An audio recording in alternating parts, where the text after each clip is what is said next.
launched a brand new pre-roll line using the breast cancer cones, and we started a brand new line called Doobies for Boobies just for this month.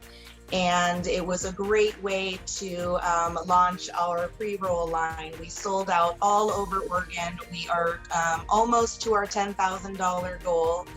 And we use premium flour in our pre-rolls. So it was a great way to launch a brand new pre-roll line.